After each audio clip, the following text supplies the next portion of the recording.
Hey everybody, welcome back.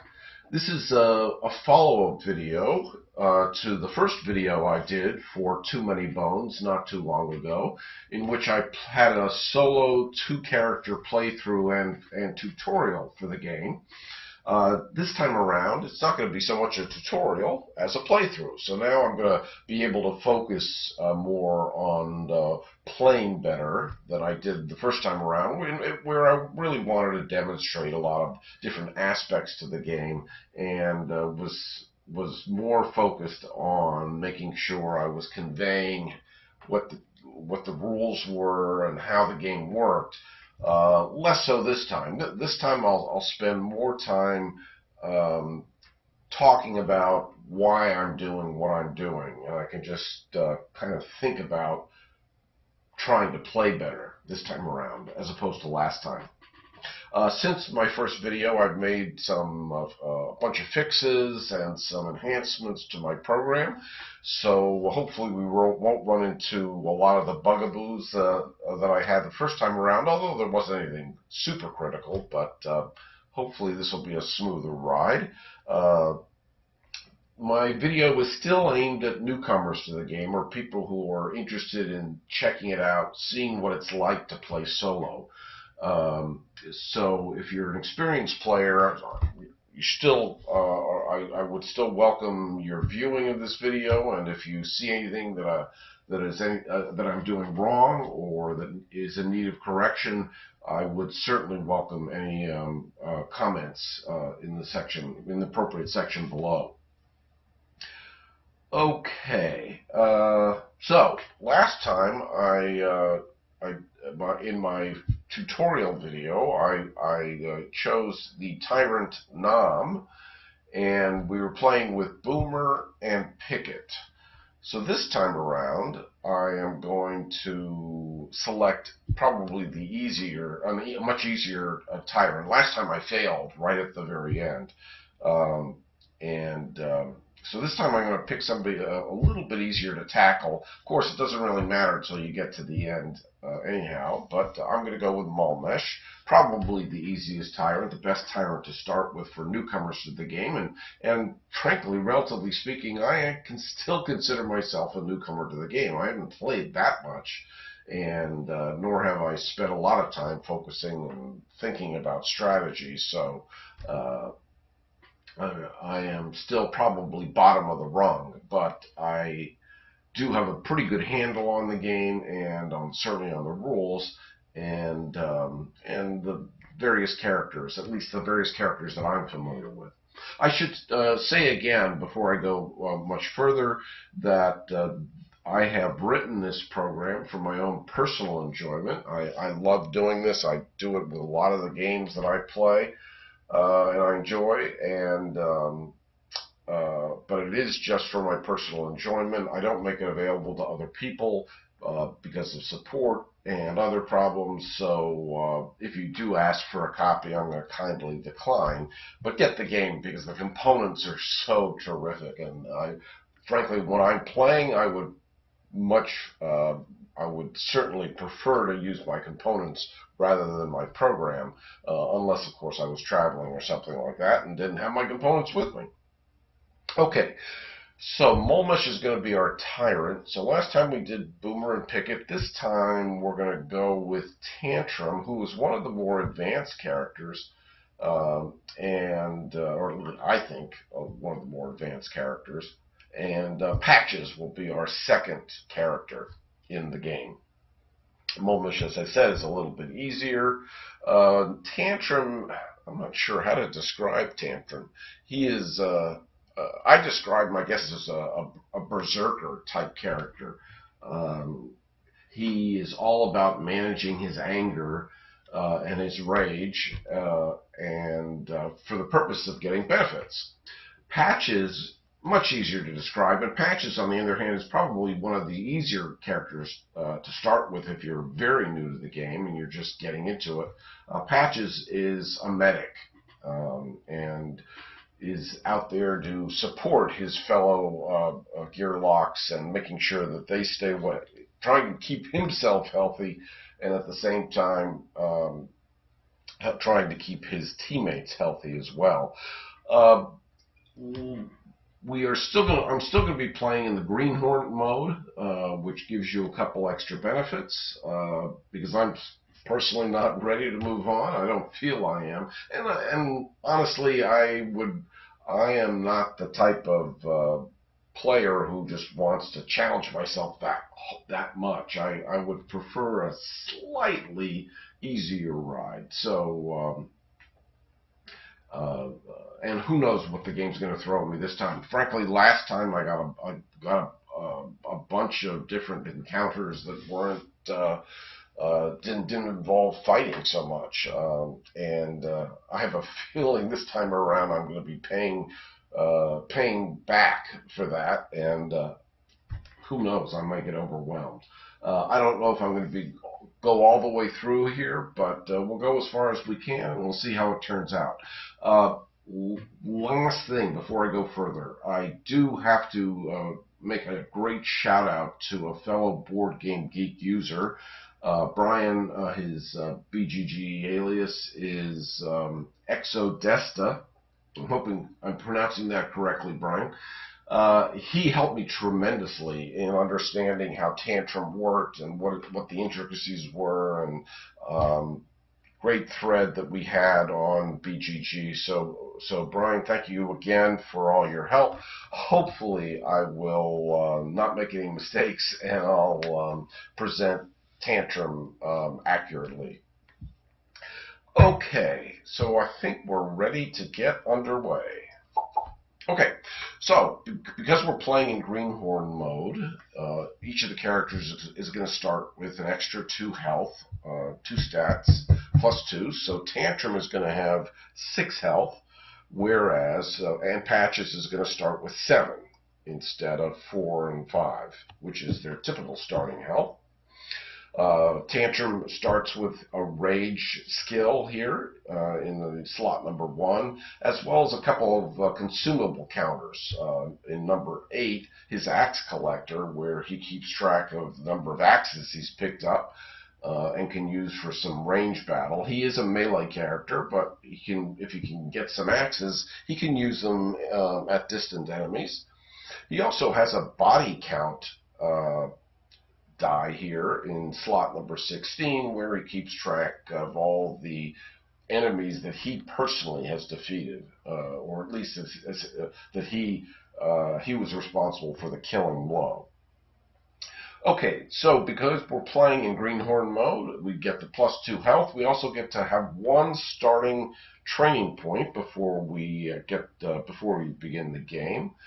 And I think you can see that Tantrum starts with no defense at all. And I think that's going to be pretty easy. I'm just going to go with a plus 1 defensive stat. Now, normally, if you remember from my first video, before you can increase your defense or attack stat, you have to go through a training attempt. However, because Tantrum's starting defense is 0, no training attempt is necessary. But if I do want to increase his defense further with a future training point, at that time I will then have to roll 1 defensive die before I can bump that 1 up to a 2. Okay, so that's his free training point. And then if I switch over to Patches, I think I'm going to give Patches 1 more dexterity. So we'll start with 3 dexterity instead of 2. Dexterity, as a reminder, represents the number of dice you can roll when it's your turn in battle. Okay, I'll clear this message and we'll get going. Drawing the first encounter, which, as you know, is one of the standard starting 3 encounters. So the first encounter is leaving Omendar. We're into day 1. Total number of days, by the way, on Molmesh is 9. I have 9 days in which to skill up and get to a point where I'm ready to tackle Molmesh. And of course, I can try to fight him in day 7 or day 8. And the advantage to doing so is that if I fail, I've left myself an extra chance or 2 to bring him down. But we're a long ways from there, so let's go back. And so the first starting encounter, leaving Omandar, is all about skilling up, getting some additional skills before you get underway with your battle. So we get to either choose 2 training points, or we choose a training point and a loot for each member of the party. We can actually draw 2 loot and choose to keep 1. And of course we get a progress point for getting through this encounter, which doesn't take very much. I am, well, last time I did the 2 training points, so maybe for a change this time I'll shake down a Shady Peddler. We'll go with 1 training point and choice of 2 loot. So, training point. Oh, we're on Patches here, so what do I want to do with Patches? Well, he's all about healing, so it's probably an easy choice to start with his med kit, which allows him to heal any character with 1 to 3 health points or hit points. So I'm going to give him the med kit, and you can see that there are I can't remember how many. I think 3 different sides to this die. There is a 1 die face has heal 1. 3 die faces have heal 2. And 2 die faces have heal 3. Okay. Now we're going to draw 2 loot cards and pick 1 to keep. So we got mixed berries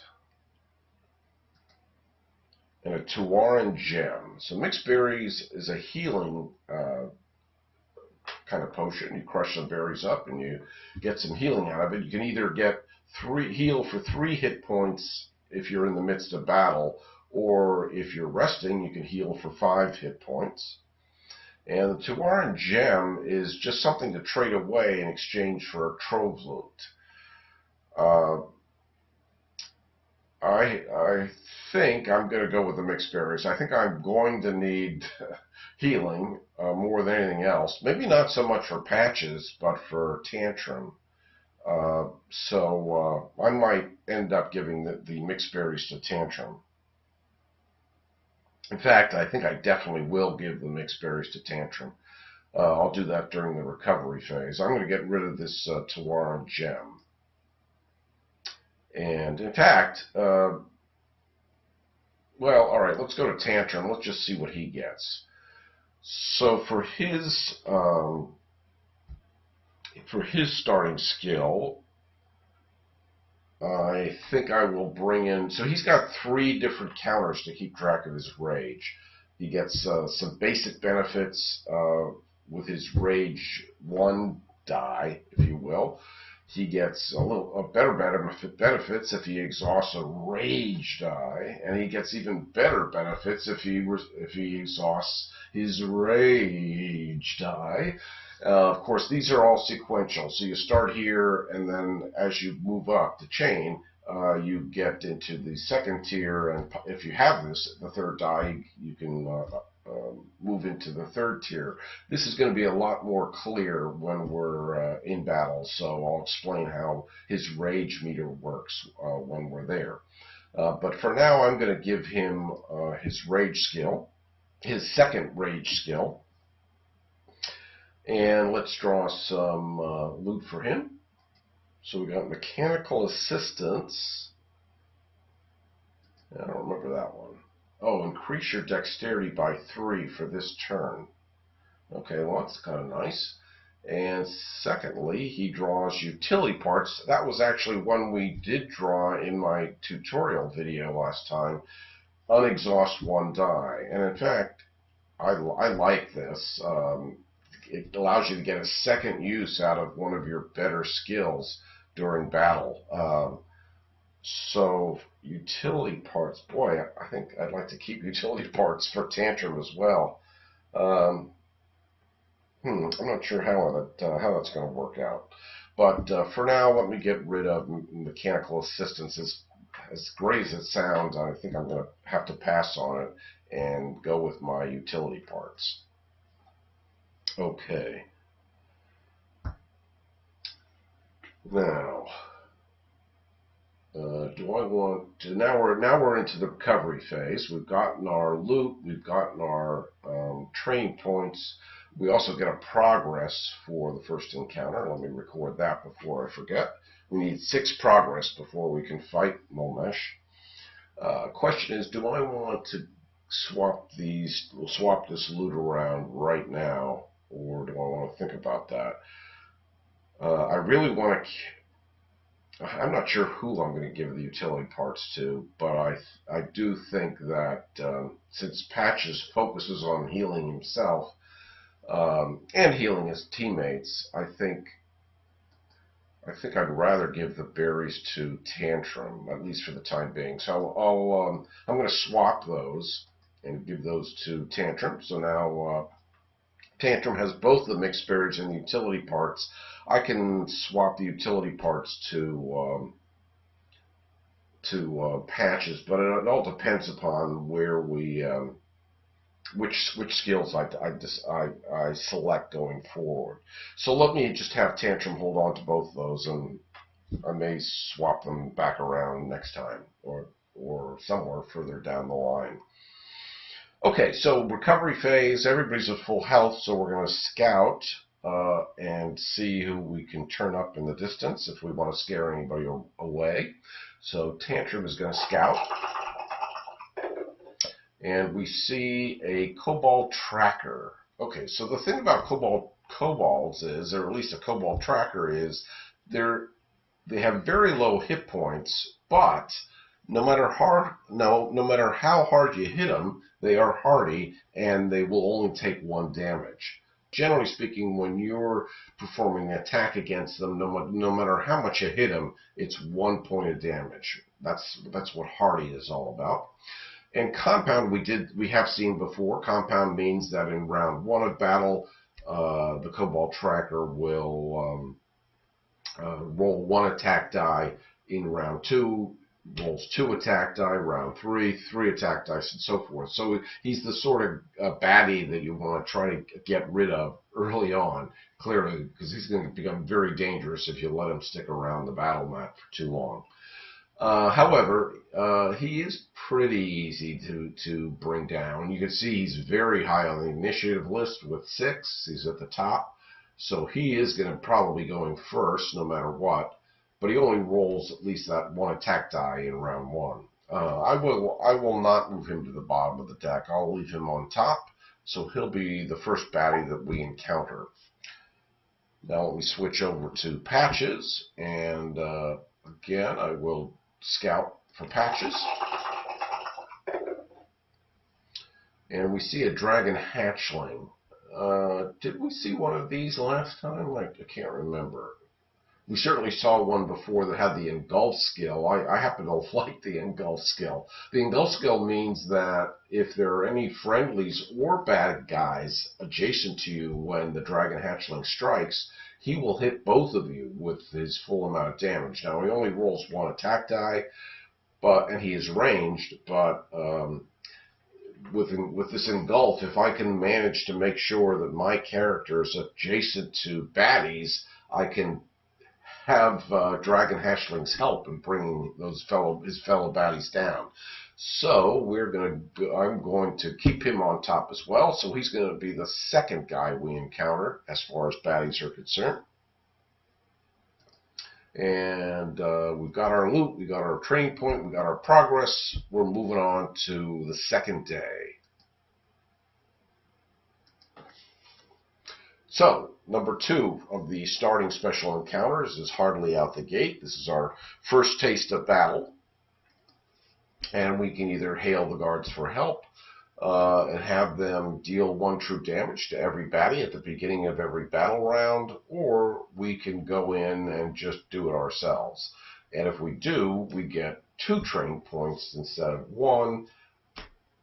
And regardless, we get one loot for each member of the party and one progress point. So last time in my tutorial, I went with this option.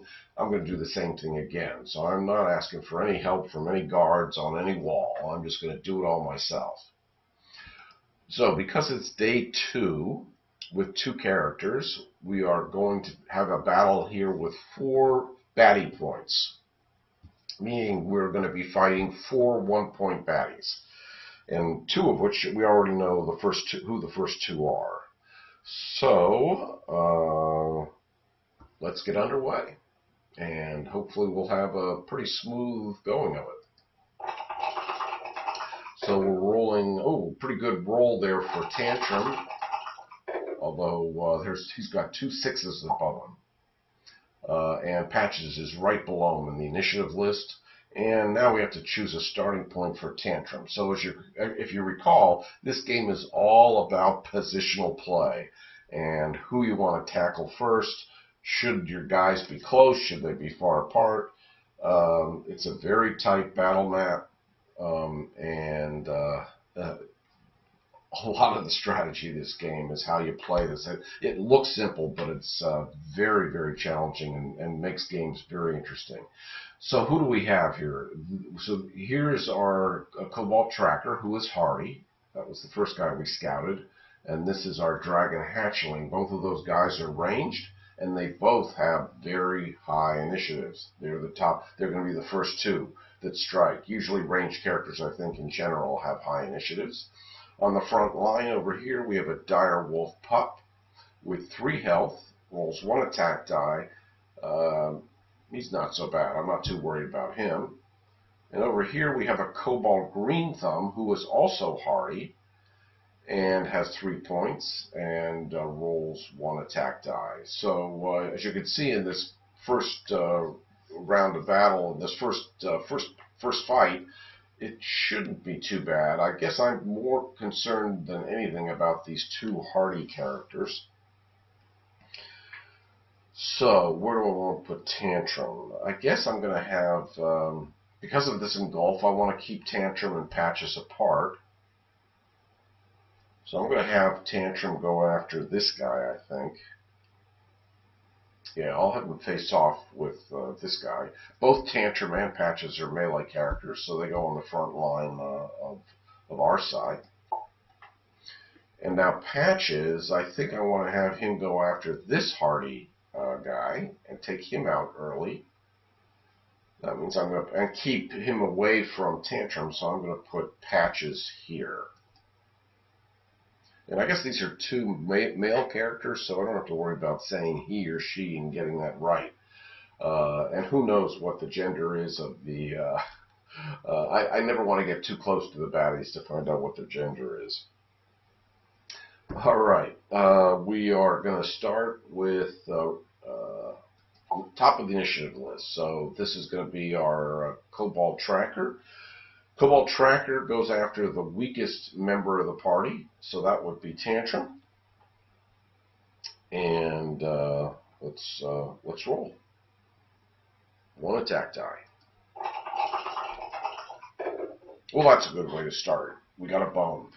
And as you can see, the Cobalt Tracker does not have any backup plan skills, so we don't have to worry about doing anything with that bone. And we move on to his fellow ranged character, the Dragon Hatchling. And again, now he is going after the weakest character as well. That's Tantrum. And if he has a successful hit, he's going to hurt both Tantrum as well as the Cobalt Green Thumb. So he's going to hopefully help us take him down. I would prefer that for his turn we don't get a bone. He's also rolling 1 attack die. As I said, he's targeting Tantrum. And we're going to roll. Okay, 1 attack. We do have 1 damage, so Tantrum is going to take. Well, let me do the Cobalt Green Thumb first. I'm going to give him 1 damage. Yes, we know he's hardy. We don't have to worry about it so much. So remember, all adjacent characters or units adjacent to the target of the Dragon Hatchling get damaged. So Hardy gets 1 point of damage, as does Tantrum. So he gets 1 point of damage. Now when Tantrum takes damage or loses hit points for any reason whatsoever, his rage increases. As you can see, automatically at the start of every battle, he starts at rage 1.0. His Tier 1 rage die is placed in an active slot, and that signifies what his starting rage is. We just lost 1 hit point, so his rage increases by 1 notch up to 1.2. And as you can see, one of the benefits of this, of exhausting this rage die during Tantrum's turn, would be to gain a bone, an added bone to the backup plan. Not such a great benefit. You probably don't want to exhaust this particular die with this low rage, because as the rage increases, the benefits improve as well. But you know, it's all about timing with his rage, and if he goes too far, well, probably it will happen. So you'll see what happens when we go too far. Okay. Moving along, it's Tantrum's turn. He gets to get some revenge, and we are going to go after this Cobalt Green Thumb. Now remember, we can only hit him for 1 point, no matter how many hits we get. So Tantrum has 3 dexterity, 3 attack dice, and 1 defense die. Well, certainly an attack die and a defense die.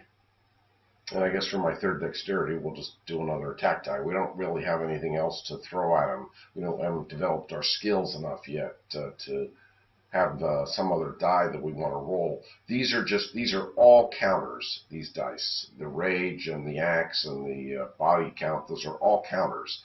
So they're not skills that you ever roll. So I will add 1 more attack die just to ensure that we get this guy for at least 1 point of damage. And I'll roll those. And I got 1 of each. So I got 2 attack and 1 defense. I guess I will bank the defense in an active slot. Okay.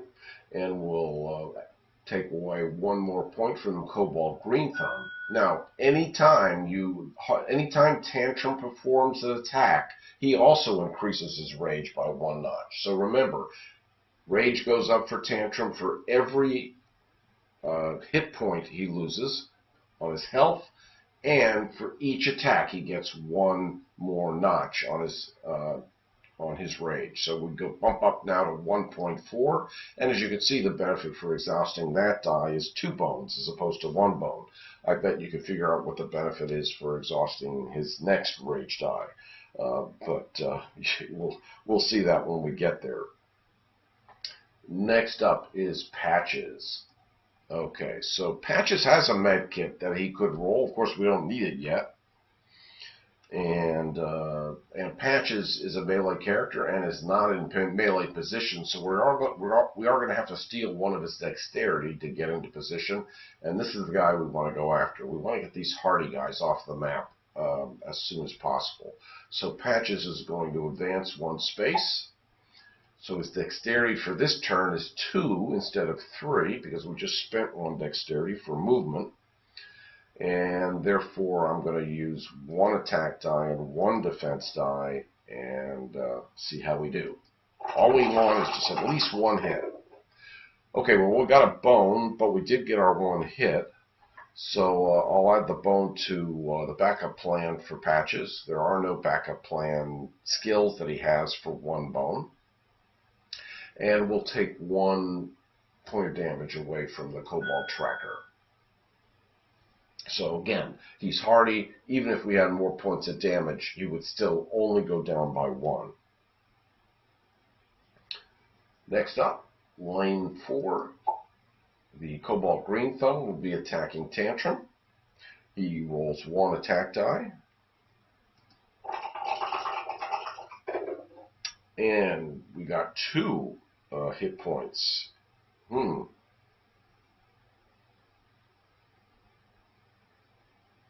Okay, Well, we do have one bank defense, so that's going to help our cause. So we'll take that away. So now it's 1 hit point. 1 hit point is down, and we'll increase his rage 1 more notch, because 1 notch for every hit point. So now he's at 1.6, and now he's at a point where we need to be thinking about really trying to manage his rage, because when he gets to 1.8 and 2.0, things change, and you'll see how that works. You can see that the benefit of exhausting his 1.6 rage die is that he gets 3 bones for his backup plan.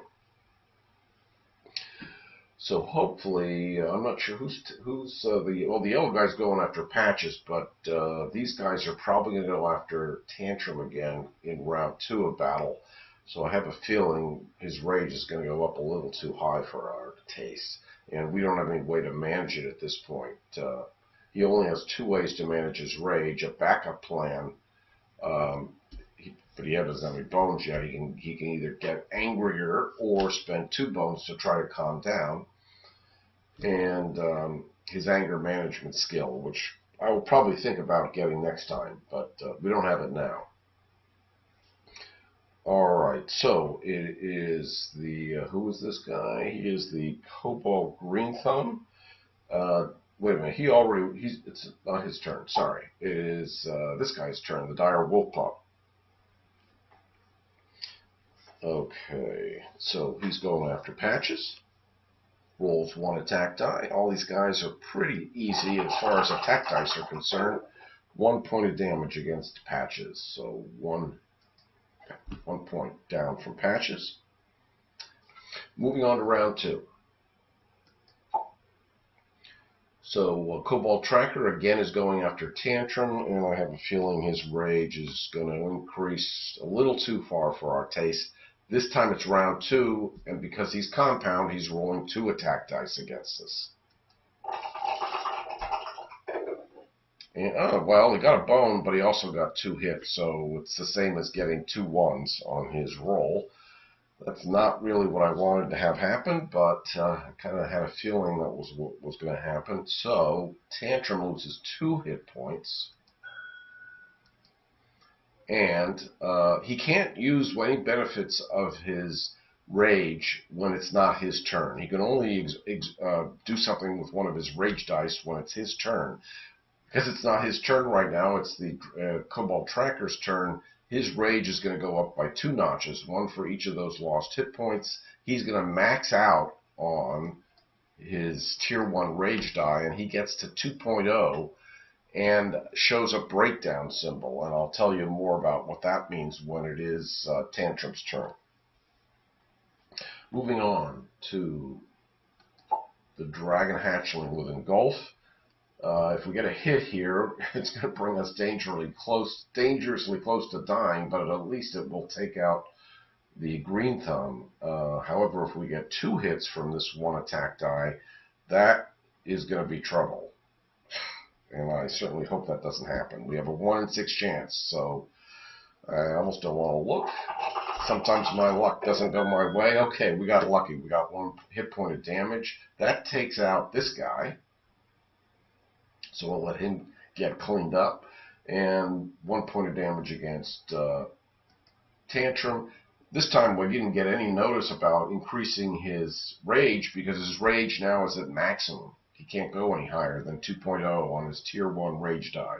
It goes from 1.0 to 1.2, 1.4, 1.6, 1.8, and then 2.0, which is effectively the 6th side of this die. So nothing happens there. And we go on to Tantrum's turn. So now Tantrum is no longer has somebody he is directly facing. He's going to have to move.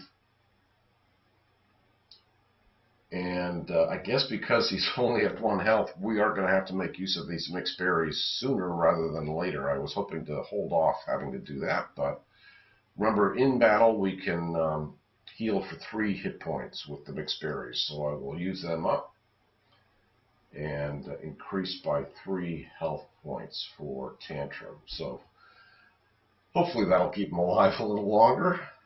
And he is going to have to spend 2 of his 4 dex. Oh, he only has 3 dexterity. My apologies. So we're going to have to spend 2 of those 3 dexterity. We're going to move all the way up here to go after the dragon hatchling. Or do I want to move him here? No, this guy still has engulf. Oh, actually, he'll be hurting himself if he attacks Tantrum from this point. Well, anyway, Tantrum now has only 1 die to roll. I guess that's going to be an attack die. Or should it be defense? Yeah, I think I'm going to go with a defensive die because my 1 point isn't going to help. And if we let the dragon hatchling hit us, it'll hit himself. So I'm going to go with 1 defense die, and hopefully I'll get something I can put in an active slot. Well, we only got 1 shield, but that's better than a bone, so I'll slide that up into one of his active slots. You can notice here that Tantrum, as opposed to a lot of the other characters, has 4 active slots and 2 locked slots. Of course, all the defense that you bank and his rage dice go into active slots. He has other dice that he would normally put into a lock slot.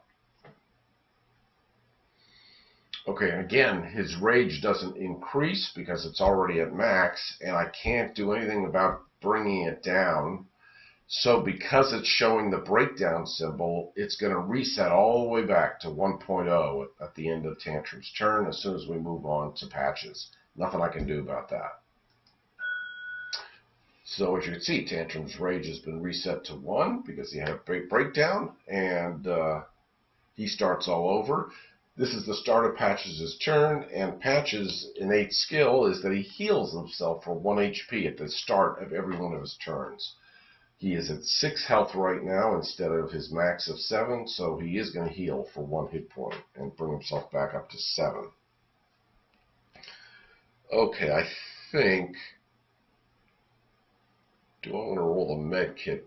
Because the med kit can heal, of course, not only Patches, but any other gearlock.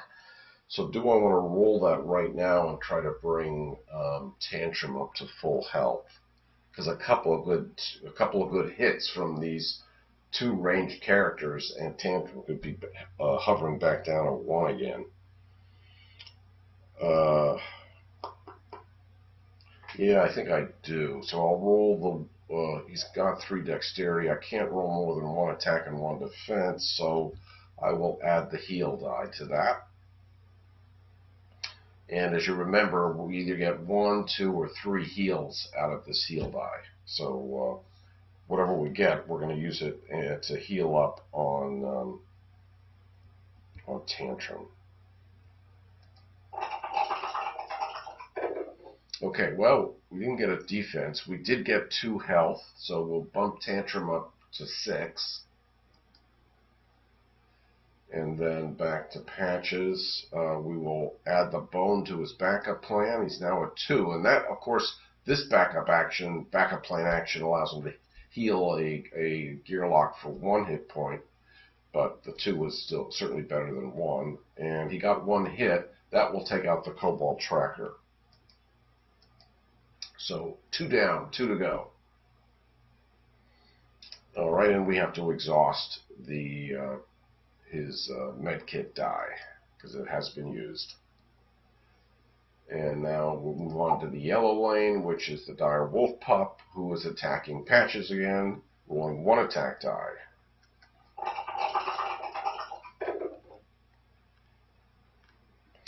Oh, 2 damage.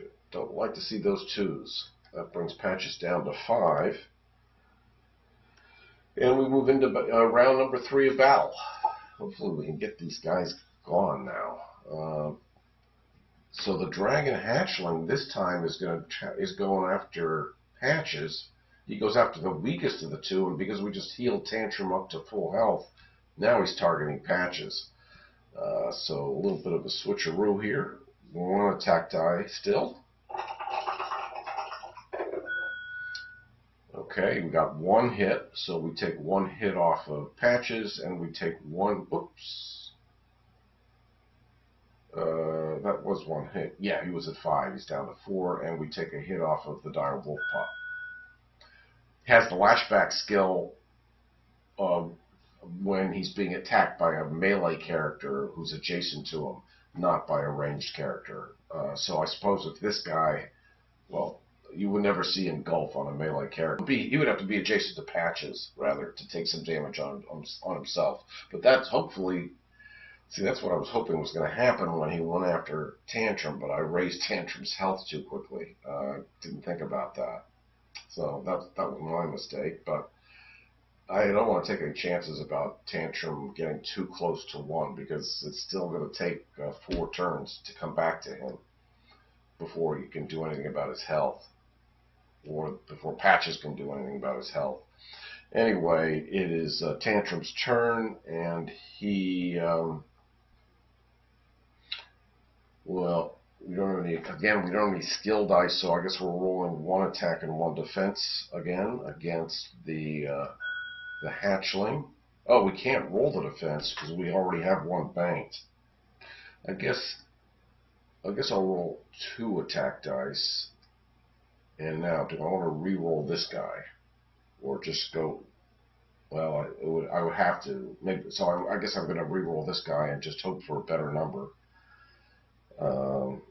Or should I just leave the 1 there in case because I don't want to. If I get a bone, then that kind of ruins things.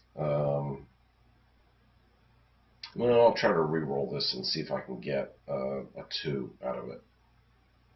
Probably not. I can't remember, but I think there's 2 bones. There's probably, there's 3 1s. There's only 1 2. So with my odds, I'm not going to get a 2. But let's see how we do. Well, we got 1's across the board again. So the 1 goes all the way back to the active slot. We got 2 hit points of damage, 2 hit points against the hatchling. We get 2 notches up on his rage die, so his rage goes up to 1.4. And, no, 1.2, sorry. It's 1 notch for every hit point he loses, but only 1 notch per attack. So, got to keep that straight. Even though we hit the Dragon Hatchling for 2, it was Tantrum's attack, so he only gets 1 notch on his rage die. Now it is Patch's turn. So he's going after the Direwolf Pup. Now the lashback is going to come into play. He heals himself for his innate skill, so he's up to 5. So if he hits the Direwolf Pup is going to hit him back for 1. Lashback would normally have a number after it, but if there is no number, it defaults to 1. So, well, he can only roll 1 attack and 1 defense, and that's all. He doesn't have any skill dice, so that's what he's rolling.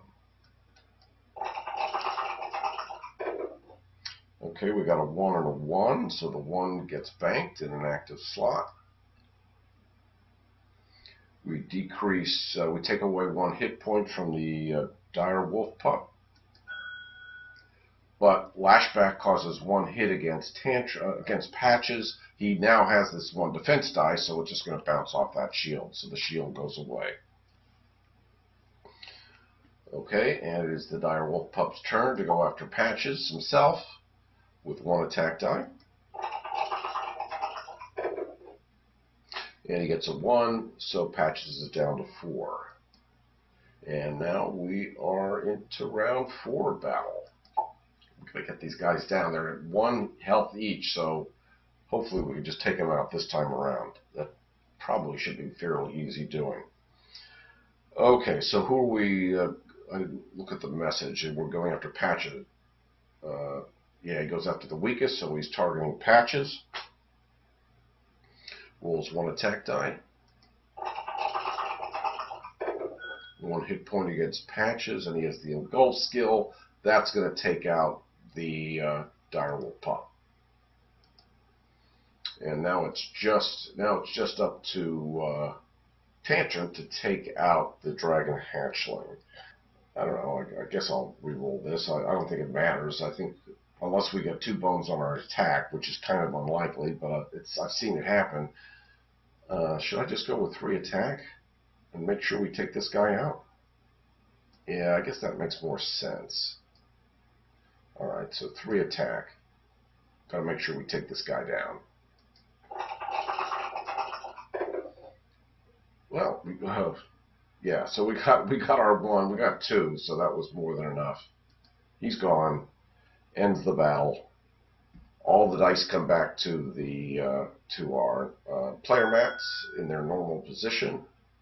And, oh, because Tantrum took him out, he gets to increase his body count by 1. Have I missed that message? Did Tantrum take anybody else out? I don't think so. I'm trying to think. Wasn't watching for those messages carefully. I think I would have seen it if it happened. So hopefully I'm good. I don't want to miss those because as the body count increases, he can use those body count points to have Tantrum heal himself. All right, let's go back to the encounter and see what we get. So we're going to get 2 training points, a loot, and a progress point. So let's take our progress point. And now our loot. So loot for Tantrum is going to be Zelfie Seeds. That's another healing potion. Heal any gear lock for 2. So I think that's probably better in the hands of Patches, because Patches has his own healing skills. And Patches, excuse me, who is now without any loot because he gave it all to Tantrum, he's going to get some reflex powder. 2 uses of it. Reroll any 1 die on your turn. Okay. Well, maybe I can make use of that somewhere along the way. Okay, so we get 2 skills. For Patches, I guess we'll advance his healing skill and bring in the Fast Hands. So Fast Hands increases the magnitude of whatever you roll with this die. Of course, the Fast Hands die can be locked away in a lock slot, I believe. Let me see. Yeah, it can be used instantly or placed in a lock slot so that whenever you do roll the med kit, it can multiply the healing by a factor of 2 or I guess 3 or no, 2 or 3, and otherwise it rolls a bone on one side of that die face. Important note, by the way, if you did watch my first video, if you recall, I think it was in the case of Boomer, in the case of Boomer, if he rolls a red bone, Boomer, he is required to place that bone in his backup plan. So you might look at this and say, oh, well, this is a red bone too, but it's not. Patch's dice in general are red. At least his medkit dice are red. It's not a red bone. You can either use it or not use it. It's up to you. You would know, you could tell by his guide, if it was a red bone that had to be placed into a backup plan, it would say so on Patches' guide, and it doesn't. So that's where you have to keep to pay attention on that die. All right, so I think I want to increase for a second training point. I either want to bump this number up or this number up. I think I'm going to do an attack training attempt. So we roll 1 attack die. We didn't get a bone, so that we can bump that up now to 2. Okay, so that's that. Now we move over to Tantrum. He's at 3 health, so he's going to have to use his recovery phase to restore. So we can go over to Tantrum here, and what 2 training points do I want to give to him? Well, I think I'm ready for... although I've never made it off of this die last time, did I? I guess I want to get anger management, so I have some way of managing his anger. Maybe I'm not ready to move into his Rage 2 die, because I haven't really gotten into his Rage 3 die, because I haven't even gotten to Rage 2 yet. Yeah, let's give him his anger management. And since he's got 3 attack now, well, not now, he's got 3 attack and 1 defense. Let's bump his dexterity up so we can make use of all those dice. So let's bring his dexterity up to 4. Okay. We got our progress point. We got our 2 training points each. I guess I'm going to just do a restore health across the board. So now everybody's at full health.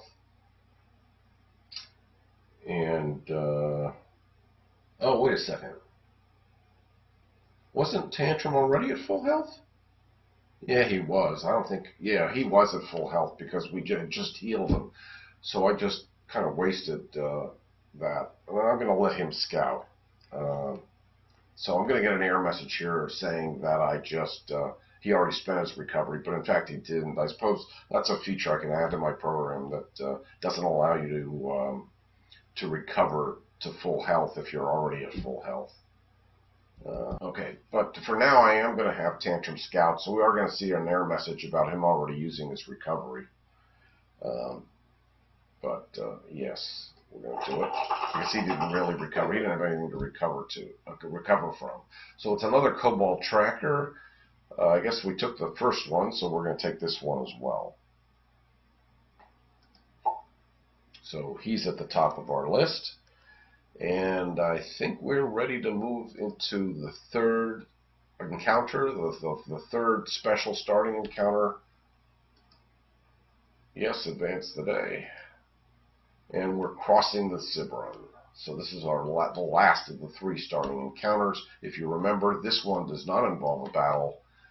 It grants us 2 training points and either a trove loot or an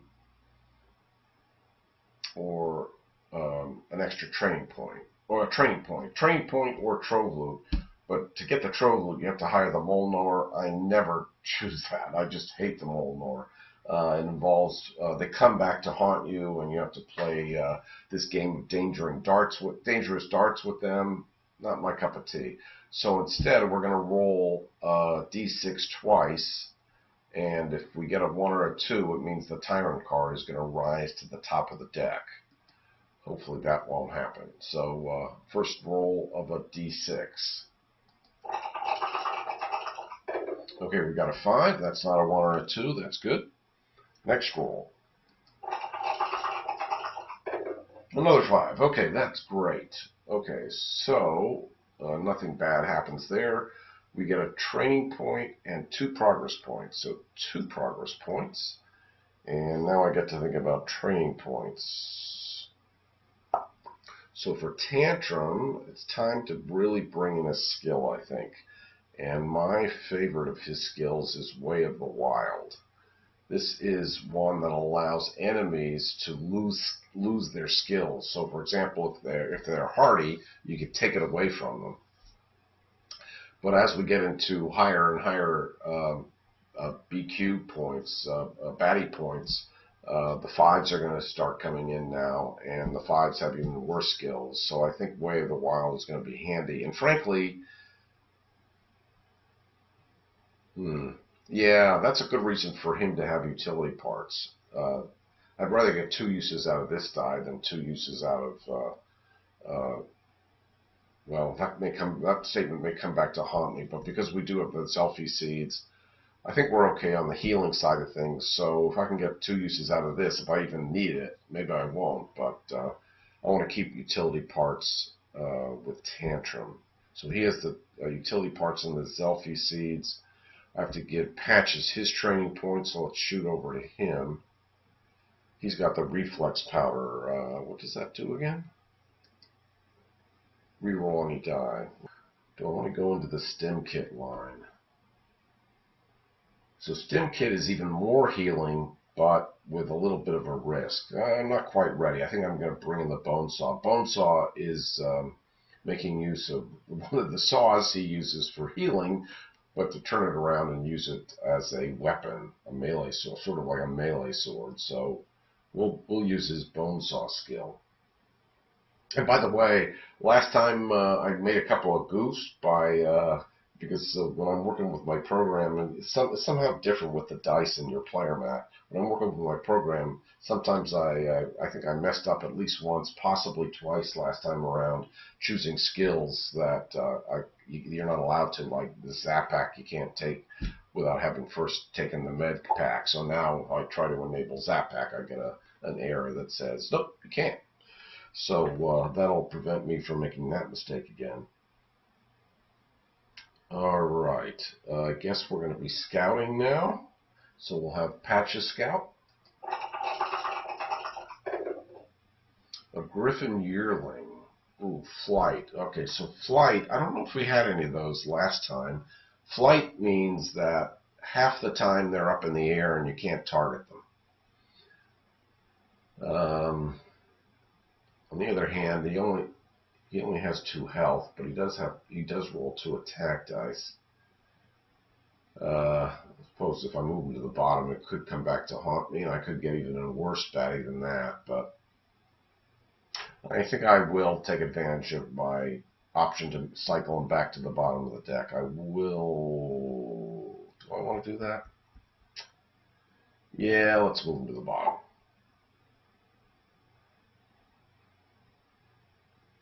Okay. All right.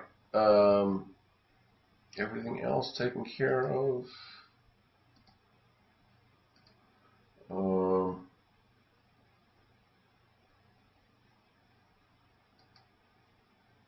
I guess we're going to move on. Okay. Now this is where things get interesting. Who knows what encounter we're going to draw now? This is now we're getting into uncharted territory. Yes, we're going to advance the day counter. Oh, and we get the Tyrant encounter card anyway. So it didn't matter whether if we had rolled a 1 or a 2, it was on the top of the deck awaiting us anyhow. So the Tyrant encounter card for Molmesh has us go into the baddie stacks and find the first wolf, owl, bear, or griffin of any sort, and to add it to Molmesh's Tyrant army.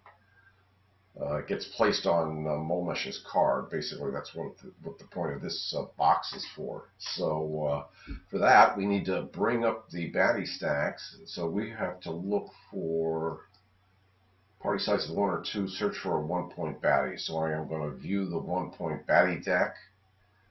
And we're looking for the first wolf, owl, bear, griffin. Okay, so there's another Griffin Yearling. So that is going to get added to the Tyrant Army list for Molmesh. So next time when we do fight Molmesh, we're not only going to be fighting Molmesh, but we're going to be fighting this Griffin Yearling as well, at least the first time around when we fight Molmesh. Okay, when I close this, my program automatically reshuffles the 1-point baddie stack. So no need to worry. It's not like we're cheating there. It's just going to shuffle up again. And so this card gets shuffled back into the deck, but before we shuffle it back into the deck, we draw another encounter so that we don't at least get this encounter twice in a row. So we draw a new encounter, we reshuffle the Tyrant encounter back into the deck. And the new encounter we draw is like Pigs to the Slaughter. And the day doesn't change, by the way. It's still the same day. Like Pigs to the Slaughter. Have I seen this before? I think I have. Okay. Oh, no, I remember this card. This card actually has a mistake on it. It's one of the errata of the game. And so I took the liberty of actually fixing that. It says basically, when you're making this choice, the one that gives you an extra 2 training points in addition to the 1 you always get for this card, during battle, for every baddie with 5 or more hit points that comes out onto the battle mat, immediately add a 1-point baddie to the bottom of the battle queue. So for that option, we get a total of 3 training points. Wow, that would be darn nice. Of course, right now we've got we're in day 4, 8 baddie points, so that's a 5 and 3 1s. So this would turn it into a potentially, I don't know, it depends how many 1-point baddies we get with 5 or more hit points. And the other option is let's call their bluff. Draw the top trove loot, select 1 gear lock to perform a lockpicking attempt. Well, that's kind of what we were doing last time we played in my first scenario tutorial playthrough. So I think we have to go for it, folks. So we're going to try choice number 1 here and hope it doesn't wipe us off the mat. This could be tricky. I'm not sure, if you just don't know how many more baddies we're going to add to the queue. And health is, of course, something I always worry about. All right, let's try it. We set up for 8 baddie points, and then we look for any baddies that have 5 or more hit points. And it looks like we've got 2 of them here. Oh, and these both have break. Okay, well, let me add those guys right now. So we spawn 2 1-point baddies to the bottom of the battle queue. Now they don't come out now because all the lanes are full. But as soon as we take out one guy, the next guy is going to come out, and as soon as we take out the second guy is going to come out. So we have to tackle 6 baddies before we can try to even claim victory. And break is what I'm really worried about here. So break, the way break works, how do I do? Kind of about the same as far as initiative is concerned. So we're going second next to this Cobalt Tracker. He's a range guy that always starts off high, but then we go second, and Patches follows us in 3rd place. I have to think about getting these breaks. So the way break works is that if you use standard attack dice to attack them, they will, whatever attack dice you use, get broken, and you can't roll those dice again. So you really have to tackle them with non-attack dice skills, which I don't really have many of. Oh, I have Way of the Wild. Oh, and I have utility parts. Okay, so maybe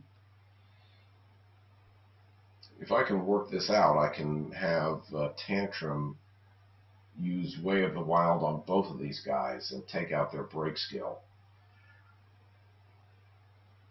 Oh, this guy is deadly too. He rolls 3 attack dice and 2 defense. These guys roll 1 attack die. This is a guy who doesn't roll any attack dice, but he does poison for 1. Okay, this guy I'm especially worried about. So where am I putting Tantrum? I guess here.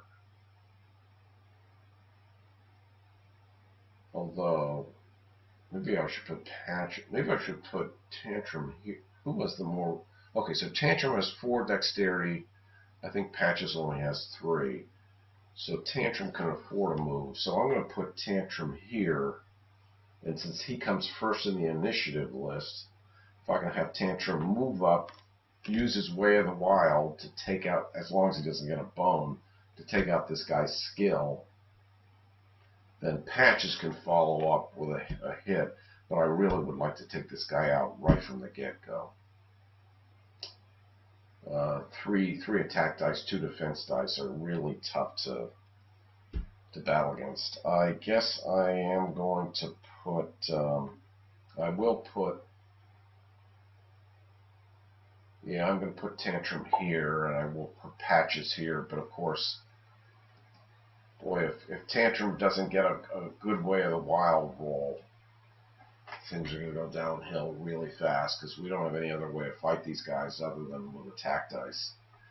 And 5 hit points and 7 hit points respectively. Oh, man.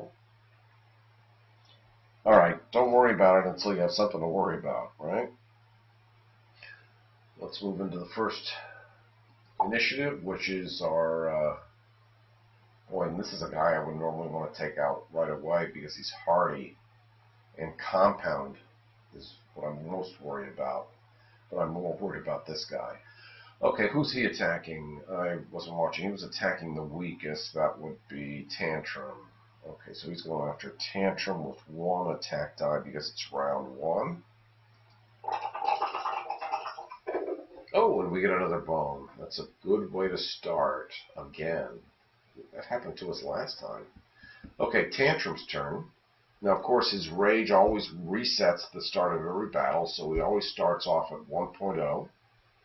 And now we have anger management, so hopefully we can use that to prevent a breakdown. I would like to get into the Tier 2 Rage die, at least before this battle's out. So hopefully we can time that. Okay, it's Tantrum's turn, so Tantrum has to move up. And we definitely are rolling Way of the Wild. So the Way of the Wild has two sides with a bone. I thought it was only one side. It's two sides with a bone, but every other side will allow you to disable the skills of any 5 or 1 point baddie. And this guy's a 5-pointer and this guy's a 1-pointer. So, but we have basically a 4 out of 6 chance of getting. That's still pretty good odds, but 2 bones, it's still something to worry about. What do we want to use for our other dice? Well, we'll definitely have to roll a defense. We'll roll 1 attack and 1 defense. Can I roll 2? Oh, maybe I can roll 2 attack. Yeah. Of course I can. I've got now. Yeah, I bumped my dexterity up to 4. So let's make a 2 attack dice and 1. What am I? Oh, we moved 1 space. That stole the 1 dexterity away from us. Oh, shoot. So, do I get rid of an attack die or defense die?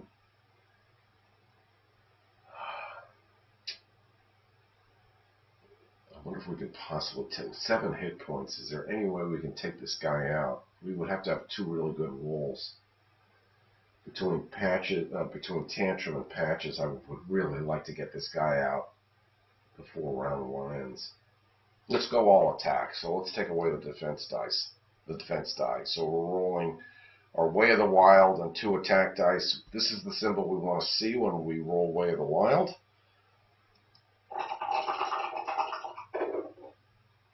Okay, so we are able to disable our target. So his skills, he's still going to attack, but he no longer has the break or the corrosive skill for that matter. So we got good use out of Way of the Wild. That die now gets exhausted, but I might think about bringing it back to do something with this guy down the road. He goes after the strongest. He's going to go after Patches. That's going to be problematic.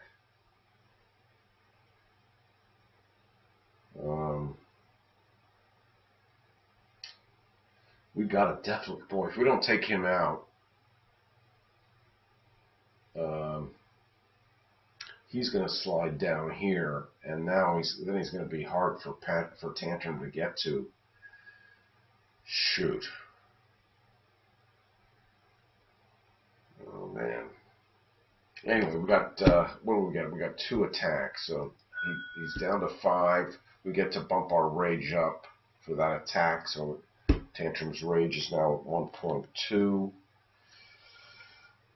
And now it's up to boy, I don't think we're gonna be able to take out 5 hit points in 1 roll. What do we got? Patches. Well, we do have the bone saw.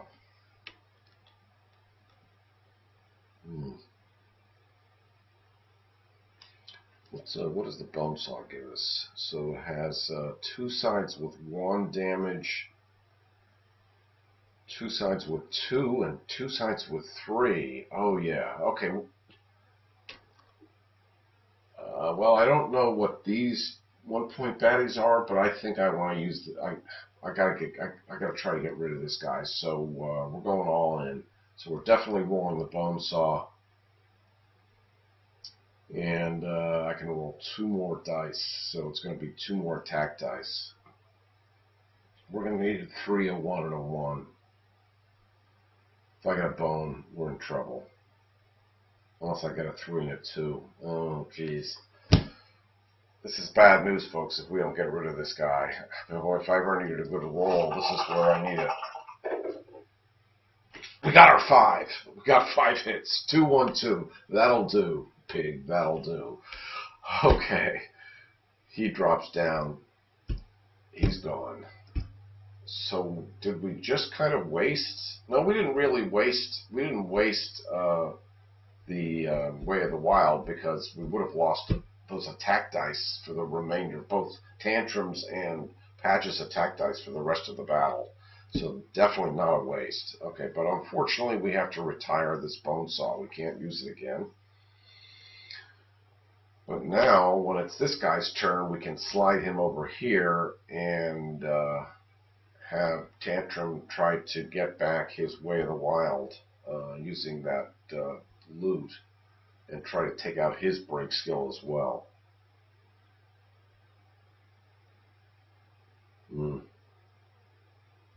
Oh, so we got, so yeah, so the stone golem is gone. We exhausted the bone saw. We didn't roll any defense, so we're ready to move on. Lane 4 is the bog pole. Doesn't roll any dice, just poisons. So we got a poison 1 to Patches, and we got a poison 1 to Tantrum. Okay, that will take effect when it is the top of their turn. So now it is the clay golem's turn. He moves 2 spaces. We can either have him move. It goes after the strongest, which is Patches. Okay, so he attacks the strongest. In the case of a tie, but he can either move here to attack Patches or here, so we can legally move him here, and that's where I need him, because I need him adjacent to Tantrum, so I can try to take out his break skill. Yeah. Okay, he rolls 1 attack die. You got a 1, so 1 comes off of Patches. Patches is down now to 6. So let me just clarify this. He is melee, which means he always goes after the closest character. You don't worry about what's in the target reticle unless there's a tie. So because he could go 1 space to attack or 1 space down to attack, it's our choice which way we want to send him. And now once he's here, because both gear locks are 1 space away from him, he breaks the tie using what's in his target reticle. So he would attack the strongest. And at the time, Patches was the strongest. Next time he won't be. So next time, if they're both tied, it's our choice as to who we want him to attack. Okay, round 2. Oh, yes, the next baddie comes out because we took 1 guy out. And we choose which gear lock the cobalt. Yeah, the gear lock goes after the weakest. We're tied, so we're going to have to make that decision, but we've got to bring out one of these 1-point baddies, and it is a dire wolf pup. Okay. Yeah, it's a dire wolf pup. Okay, I think we had one of those last time, didn't we? With Lashback? Yeah.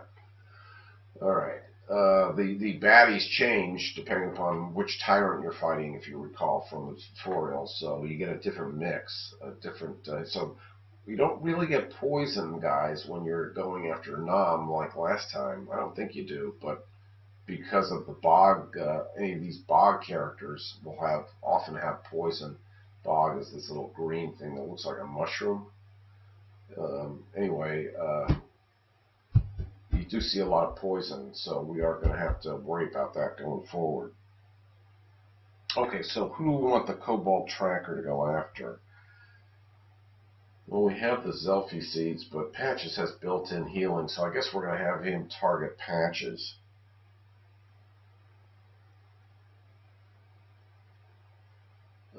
Now it's round 2. He's rolling 2 attack dice, so we're probably going to lose 2 health here. Oh!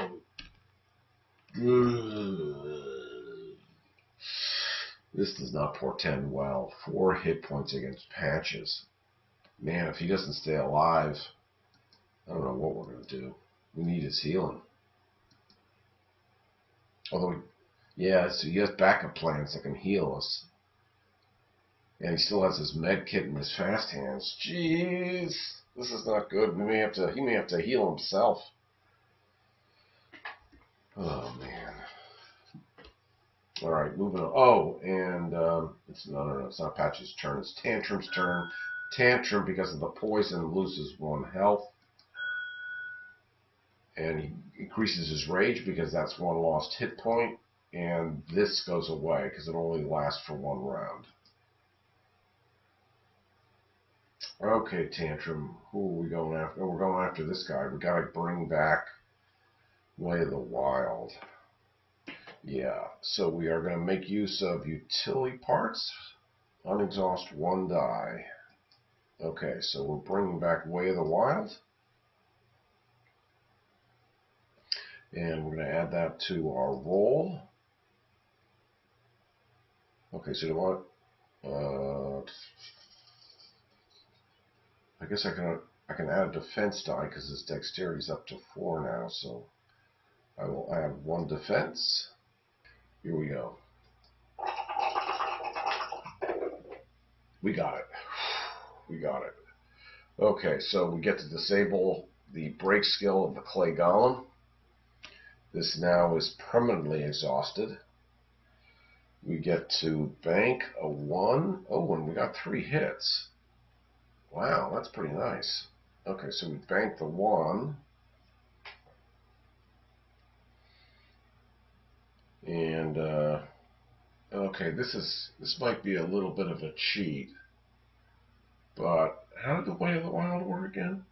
Place a disable effect die on any adjacent baddie if its point value is equal to or less than the number shown. This can target a different baddie from that of your normal attack. Yeah, if I had paid attention, because of this hardy skill, I really want to take him out sooner rather than later.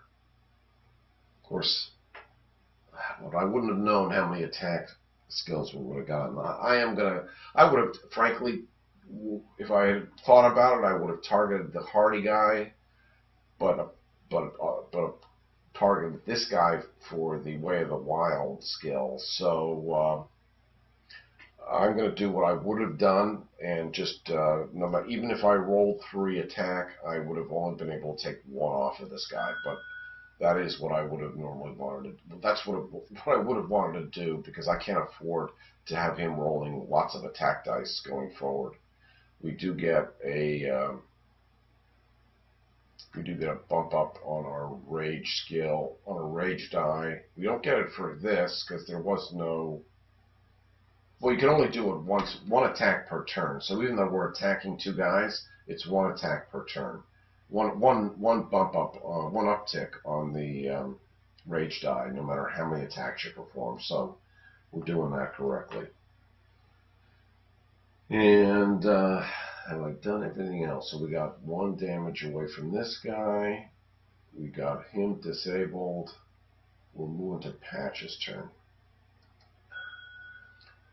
Okay, so Patches gains an HP, but he loses 1 due to poison. That's a wash.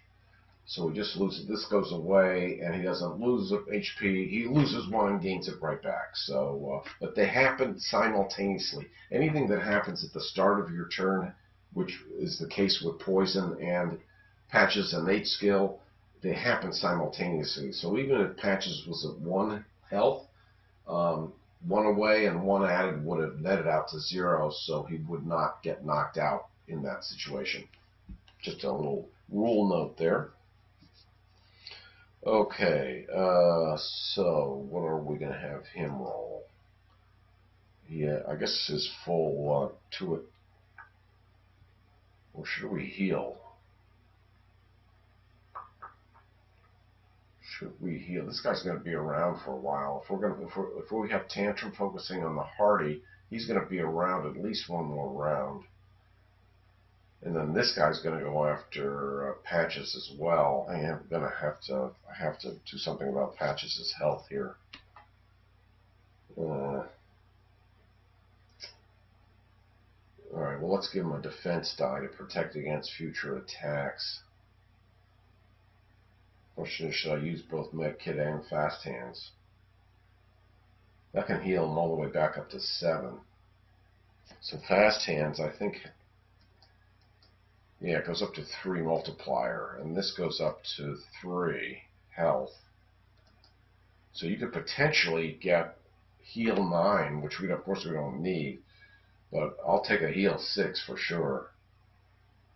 Yeah, let's it's early in the battle to be using these up. But 2 guys going after Patches with 2 health. Even if it's only two, no, he's going to die if I don't do anything about it. So let's use both med kit and fast hands. That's our dexterity of 3, and hopefully we'll heal him all the way back up. Well, that isn't what I was hoping for. So I got a bone to add to the backup plan, but all I got out of this was 2 health. Oh, that's a lousy roll. That's basically the lowest of the values for those 2 dice. So all I get to do is heal Patches for 2. I was hoping for better. Now these dice are exhausted. Damn it. Oh, I don't like the way this is going. Alright, who's up next? The Bog Pole. Poison comes back. 1 to Patches. 1, 2. See, this is basically negating Patches' oh, he attacks 2 guys. Yeah, he attacks 2 guys. This is negating Patches' heal skill. Because as long as this guy's around, he's not healing. He's just breaking even. And he's losing. But I gotta focus on this guy. As soon as I get this guy out, then we can try to take out the Bog Pole. And maybe we could take him out this time, this round. Well, no, it's gonna be next round, I guess. Anyway, it is the Clay Golem's turn, and he is rolling 1 attack against Patches. He gets a hit. So 1 down on Patches.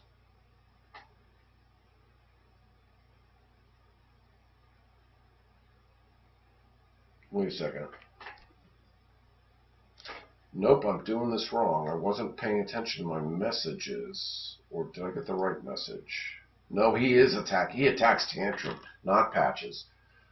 I should have taken note of that. So, but frankly, if this guy's definitely going after Patches. But anyway, he's attacking. The hit goes against Tantrum, so Tantrum's down to 4. Oh, but he has a shield. Whoa, that's a stroke of good fortune. Okay, so nobody gets hurt by that attack. Okay. Alright, next up is the Dire Wolf Pup. So now he is forced to go down this way and go after Patches. And with this lashback, boy, Patches needed that healing. Even the little healing he got, he needed it.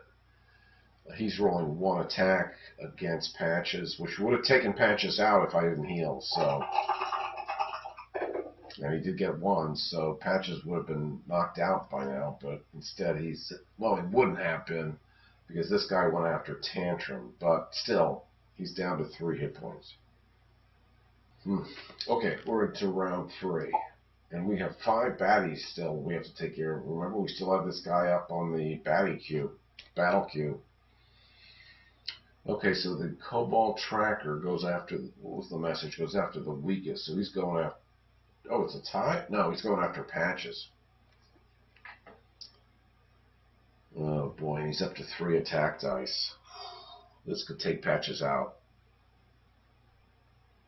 Forgot about this. See, there's so many things to take into consideration. Even with healing, that lousy heal that Patches got, this could be the end of him if he gets 3 1s. Oh man. Or a 2 for that matter. Oh. We got a break. Okay, so 2 hits and a bone. He doesn't have any bone skills. But Patches is down to 1 HP. And I'm out of ways to heal, folks. And I don't see how Tantrum can possibly take on 5 guys by himself. I think I may have bitten off more than I could chew. Shoot. Okay, it's the start of Tantrum's turn. He loses the health due to the poison. And we get rid of this, and he gets... Oh, so now he gets because he lost a health due to the poison, he bumps up to 1.8 on his rage die, but 1.8, because it's Tantrum's turn, at any time he can make use of his rage die. And he can either use this, he can exhaust this die to take out an adjacent baddie, a 1-point baddie, completely take him out. But unfortunately, this guy's a 5. No, he's a 1-point baddie.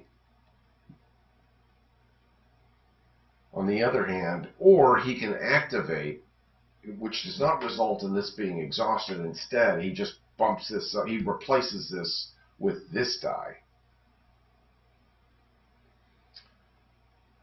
So, do I want to exhaust? If I exhaust this die right now, we have no way to get to this die, and this die I think has healing on it. Yeah, we're going to need the healing. So I'm going to go ahead and use the activate function instead of this is called the execute function. Execute an adjacent baddie. I'm going to use the advance function, which does not exhaust the die, but instead replaces it with the next tier die, which is at the 2.0 level.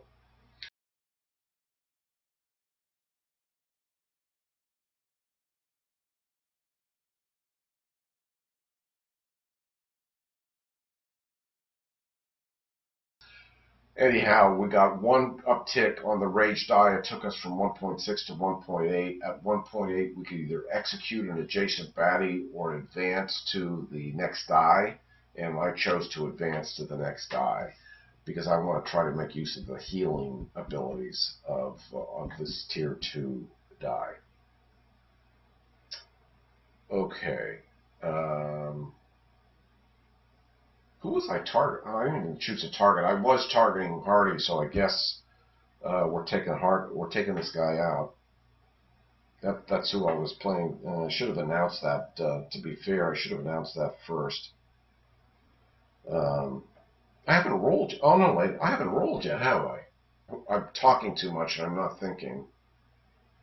Oh, he lost HP for that poison, which bumped up his rage. But he hasn't attacked yet, because I'm looking down here and I only see 2 dice. Okay.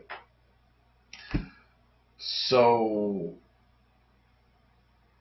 well, do I go after this or do I have to go after that?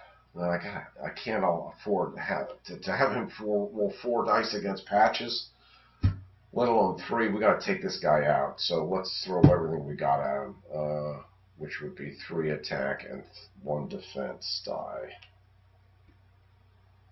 Alright, we gotta take out, yeah, this will be a piece of cake to take out the Cobalt Tracker. And maybe we can bank a defense die while we're at it.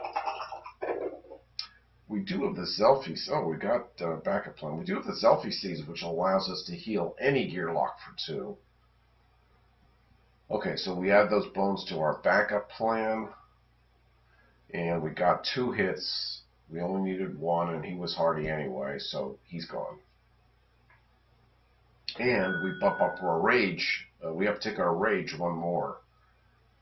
So now we're at 2.2 because we uptick for the health we lost. We uptick for the attack we made. So now we could exhaust this die. Oh, but it only heals Tantrum. It doesn't heal Patches. That's too bad. Tantrum's okay at the moment. He's at 4, so. Oh, when he killed somebody, did we get the message? Yeah, there's the message. Body count goes up to 2 bodies. 2 bellies down. Okay, now it's Patches' turn. I kind of think I want Patches to run away. He heals, but again, the poison counters the healing.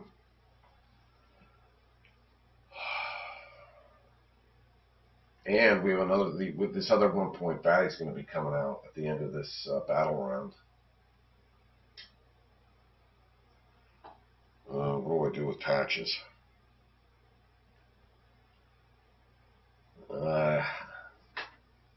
running away is not going to help us solve the problem. I guess we're going to target the clay golem.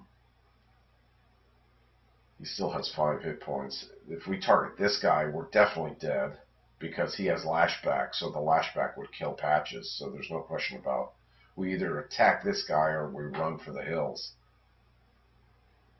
And we could run pretty far. We could run 3. And since this guy is attacking Tantrum, it would take him 2 battle rounds before he could catch up to Patches, and we move Patches into the corner. Shoot. What do I do here? I gotta bank at least 1 defense. Okay, if this guy's going after him, and he only rolls 1 attack die, if I can bank a 2 defense, or, yeah, I would need to get a 2 defense. We're going to get hurt by this guy. Maybe I should run away.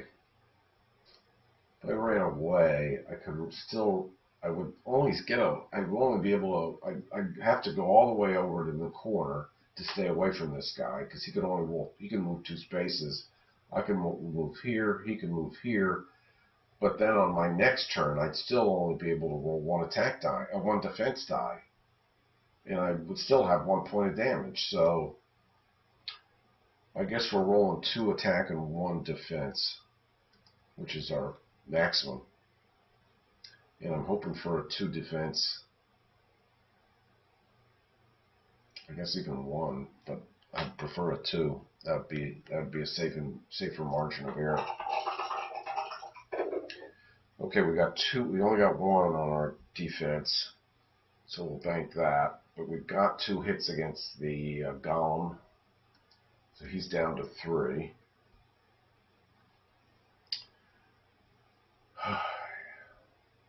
This is going to be tough. I don't know if we're going to survive this. With this poison constantly not allowing Patches to heal up, this is a problem. We're going to lose Patches. Bog pole, poison again, 2 guys. See, I didn't point this out, but see the little 2 guys in the target reticle of the bog pole? He goes after 2. 2 weakest, but we're only playing 2 characters here. Okay, so Clay Golem, he attacks the strongest, so he's going after Tantrum, thank goodness. He's rolling 1 attack die. And he got 1 against Tantrum. That will raise Tantrum's skill. His rage, rather, up to 2.4. You know, with the poison, we may need that heal ability sooner rather than later.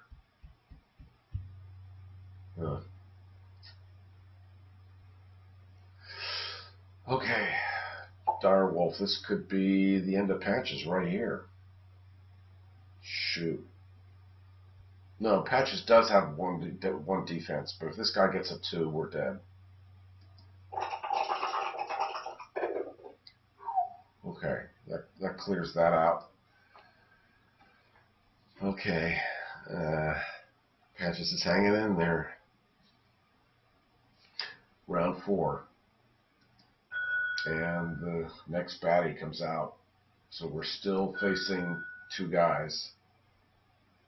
And he's down to 2 because of the poison. And his rage bumps up because of the poison. So he's at 2-6 with 2 health. And maybe I want to exhaust that die right now.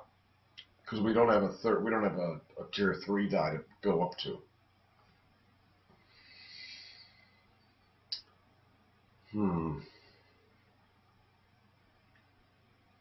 I think it's time to exhaust this die. So when you exhaust your tier 2 die, then this basically comes back into play, and now we reset back to rage 1.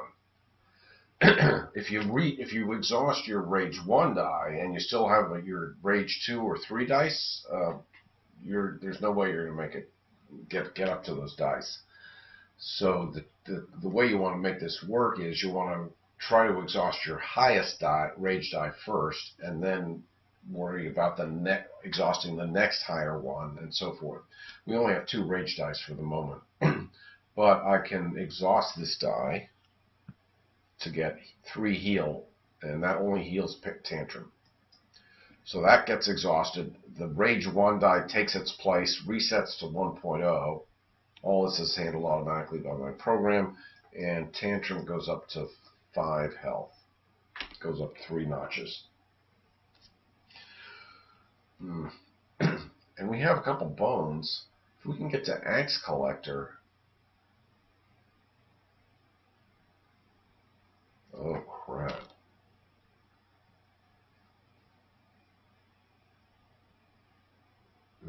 No, I guess we're okay. Okay, so the 1 point baddie comes out. Oh, shit. Pardon my French. He has break 2. 3 breaks in a row? 3 golems in a row? Seriously? There was a stone golem and 2 clay golems. We have no way to defend against this break.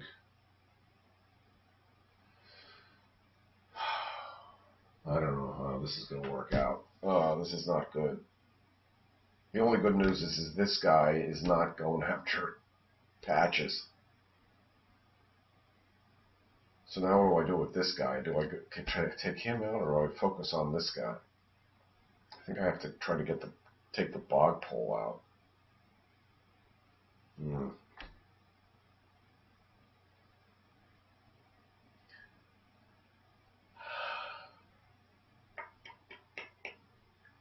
Oh, this guy has 3 health.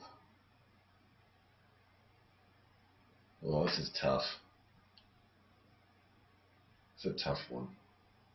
But I can roll 3 attack dice. I could possibly take this golem out right here and now. I can get 3 hits.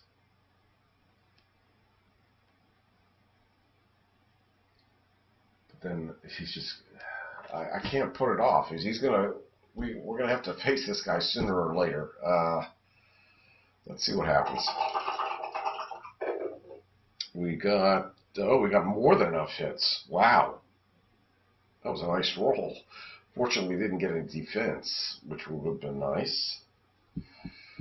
But this guy's gone now. And we get 3 upticks on the Rage 1 die. 1, 2, 3. And now maybe I want to exhaust this die, because this is the best time to exhaust this die, because our tier 2 die is gone. And it is you can make use of these abilities as long as it's Tantrum's turn. And I don't think there's a limit of 1 ability per turn. I don't think there is.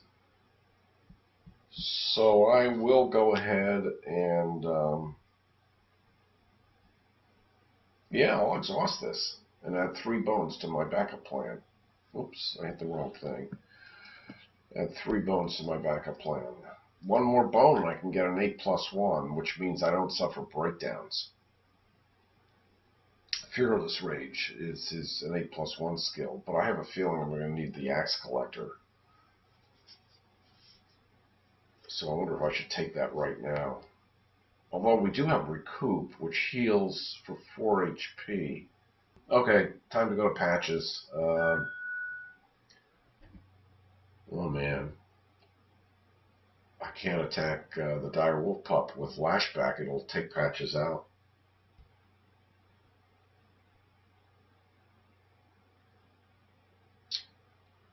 And this goes away. And he gains his 1, so it's another wash. Or should I just have Patches go out with a Blaze of Glory? I have no way of healing him now. And I don't think he's going to make it to round 5. I think we have to go out with a Blaze of Glory.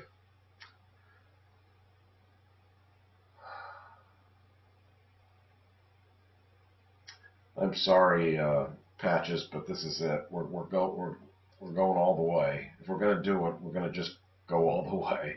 So we're going to roll 2 attack dice and 1 defense dice against this, and as soon as we hit him, he's going to lash back and take Patches out. And we missed. We whiffed. Okay, so we got... Can you believe it? So much for a blaze of glory, Patches. Okay, so 2 bones get added to the backup plan. We do have 2 on defensive, which is nice. So I can't believe it, but Patches is still hanging in there. He's not unconscious yet. Oh, and we can... should we make use of this healing? Heal any Gearlock for 1 HP, but Patches is the one that needs it. Yeah, I guess I don't have much of a choice. I gotta take it. I'm gonna heal that. That spends 2 bones, and we get Patches up to 2 HP, which isn't much better than 1, but every little bit helps. Especially with this bog pole coming up. So the bog pole poisons us again. Jeez, that's a lot of poison. Tantrum, that's your first order of business next round. Okay, taking that guy out. Dire Wolf going after Patches with 1 attack die. He could take him out with a 2. We're still not out of the clear. Oh no, he has his shields. Oh, we got 1 hit up, but we have our shields, so we notch this down by 1. The shields protects us. That's good. But now we have the clay golem to face. And he has break. Which means any attack dice used against him get exhausted. He's going to move here, and he is going to target the strongest. He's going after Tantrum. Well, that's a little bit of a break. Okay, he rolls 1 attack dice. Ugh, that's not so much of a break.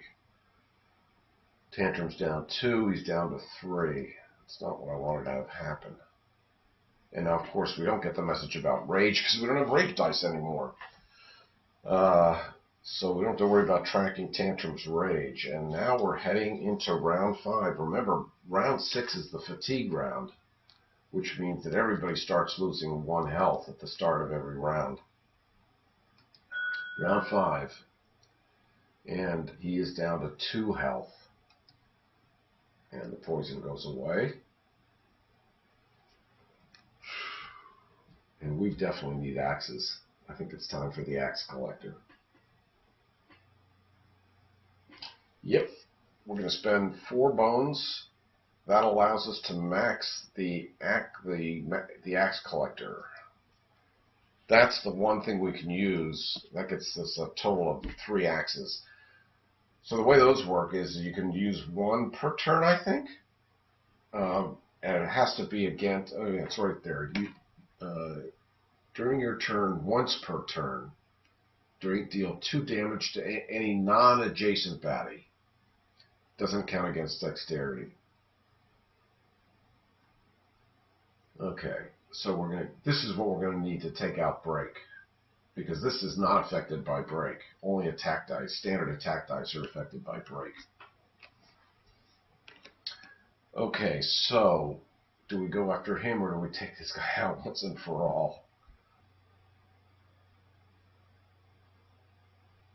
Oh, well, if I'm going to use the axe, he can't be adjacent to the clay golem, so he has to move away. So I have to leave him to Patches. I'm sorry, Patches, but I don't have a choice. We have to move Tantrum over here. So now he has 3 dexterity.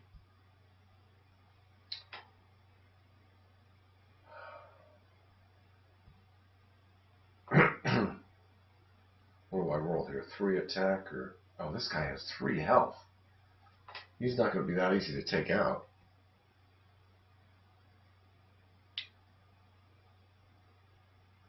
Shoot. Alright, I'm going to go with 3 attack dice. This could be a little tricky.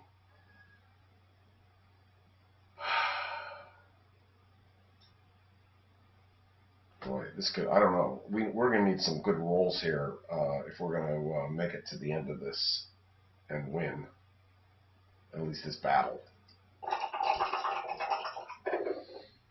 Well, we got 4 hits. So that takes him out. Thank goodness for that. Okay. Oh, his body count goes up. Now he's up at 3.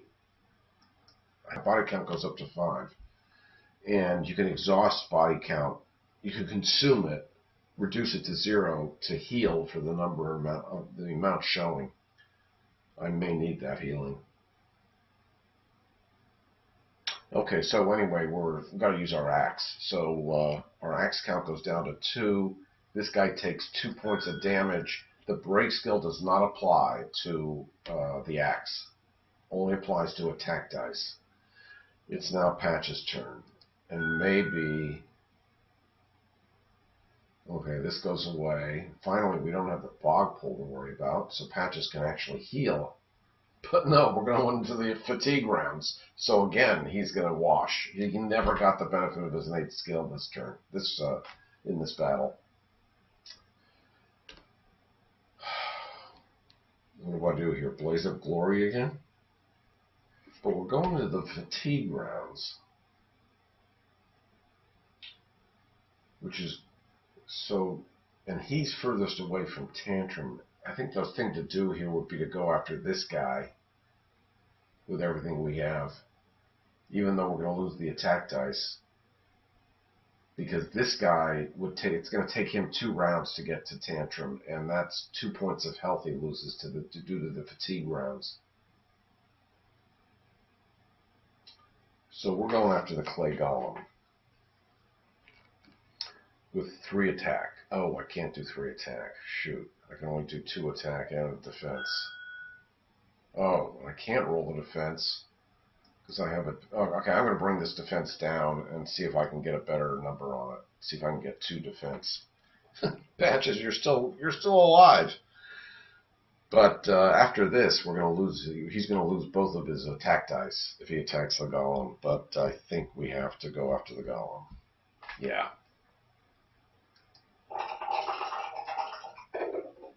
Okay, we got our 1 defense. That didn't help. We got 1 defense, but we got 2 hits against the golem. He's down to 1 health. We exhaust both of these, and I have a little counter now that I can make note of broken attack dice, so that'll ensure that we don't inadvertently, see if I try to bring an attack die in for Patches again, it's going to say you're limited to rolling 0 attack dice, because he's broken both of his attack dice. Okay,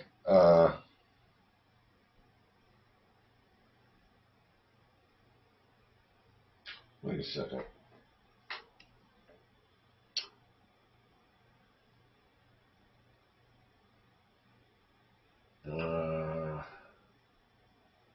These guys are both attacking Patches, and I have reflex powder. I think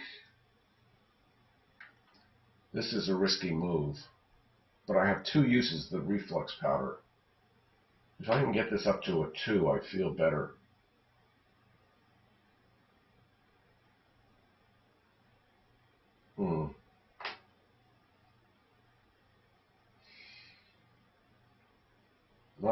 Not that it really matters though, because Patches.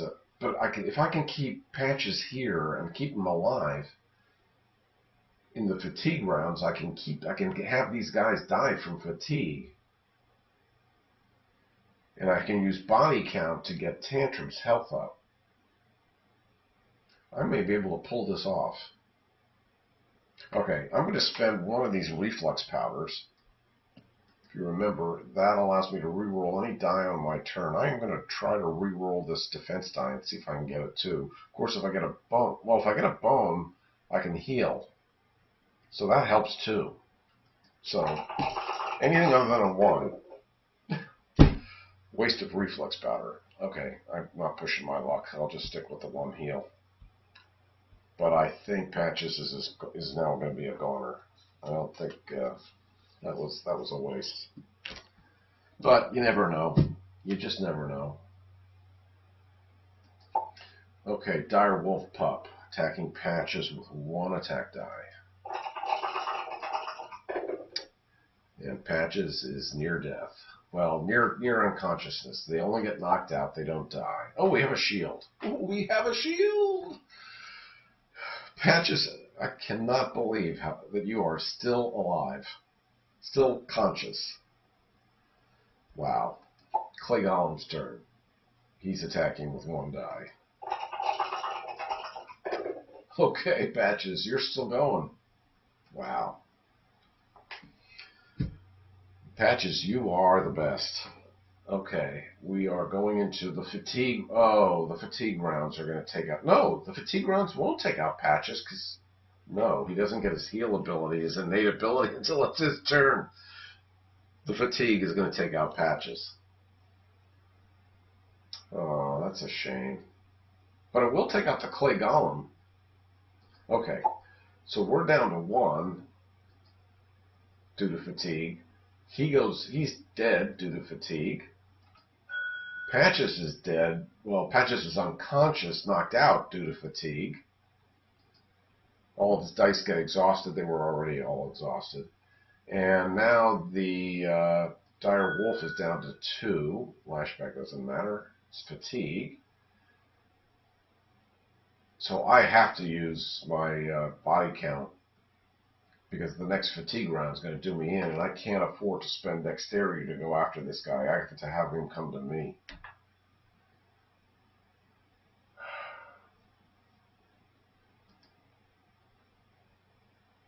So I can heal for 3. Okay, so body count gets reset to 0. You can't use partial body count. You got to use all or nothing. So this has to get reset to 0, but we get 3 upticks on our health. And I'm not going to spend dexterity to attack, but I can use my dexterity to roll 1 attack defense die. Although I don't need it now that I have 4 health. Anyway, let's roll 1 defense for Tantrum.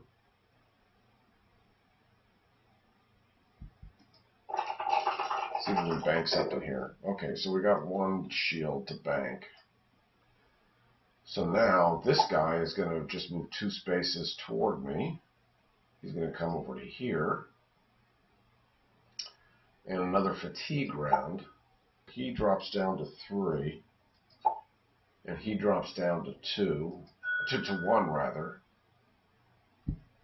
Especially with 1 defense. Okay, so we're going to spend 1 dexterity to move.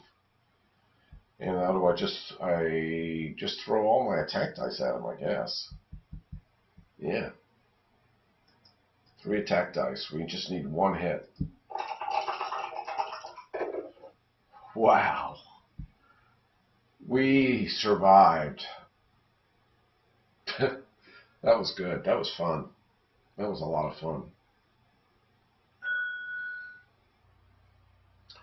Okay, so we get to increase our body count by 1 for defeating that Dire Wolf Pup. It's easy to forget about that in all of the excitement of ending the battle. So we get 1 on our body count for Tantrum.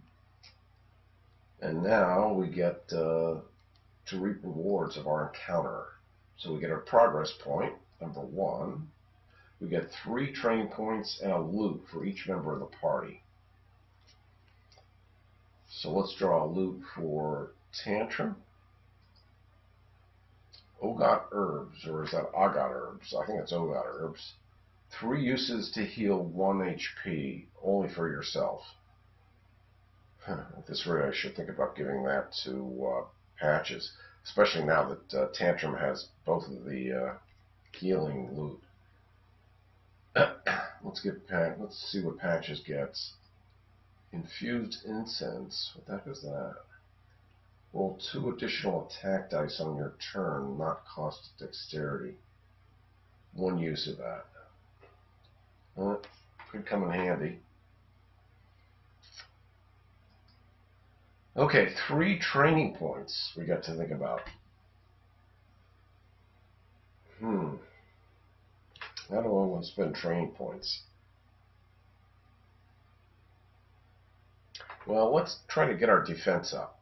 So let us roll a defense die for a training attempt. We get to, if it's a bone, we get to re-roll it. It's not a bone, so we're okay. So we are 1 up on our defense.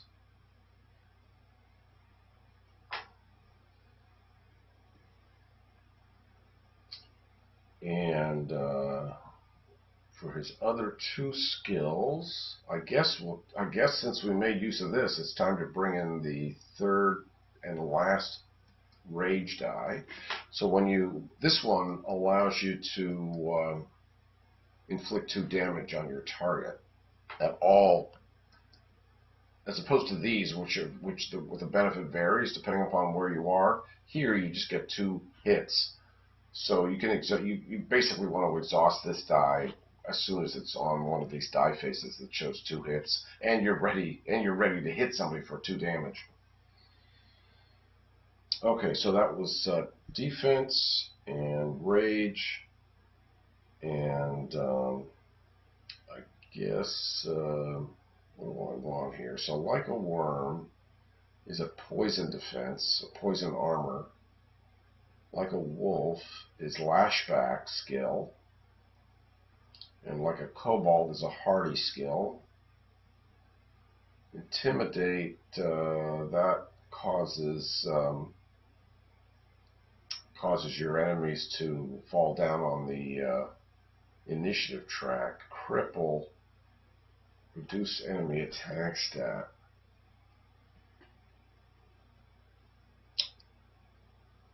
Of all 5 of those that I can choose from, I think I prefer, and what's strengthen? I can't get strengthen, but if I take this, then I'm eligible to take that later. Increase your own attack stat. Okay, I'm going to take cripple. So cripple has 2 die faces with a bone and 4 die faces with take away 1 attack stat permanently from 1 baddie, adjacent baddie at that. Okay, so those are 3 skills for Tantrum. Now I got to give 3 skills to Patches. So I guess Med Pack is going to be one of them.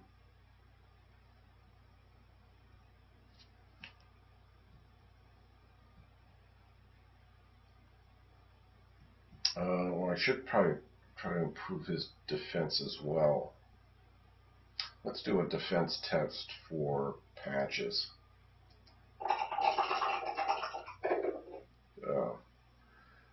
Okay, but he gets 3 training points, so... Oh, he gets to re-roll this bone.